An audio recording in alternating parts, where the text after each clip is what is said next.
ang manok at si Pedro. Masayang naninirahan sa bukid ang mag-iinang manok na si Karen, Tina, Kenneth, Anna, Patrick, Daisy at ang may-ari ng bukid na si Pedro.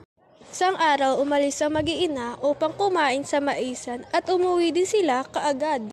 Makalipas ang ilang araw, sinabi ni Pedro na Panahon na para anihin ang aking maisan, kaya mamaya ay aanihin ko na ito.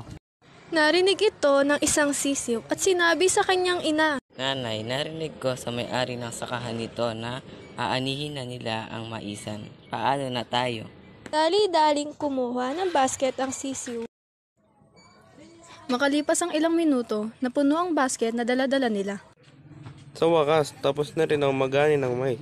Siguradong marami ang kakainin sa taglamig. Makalipas ang isang buwan, dumating na ang taglamig.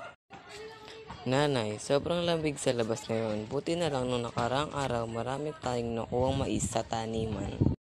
At nagsimula na silang kumain. Ang aralin dito ay matuto tayong magtanim, siguradong may aanihin ka sa bandang huli.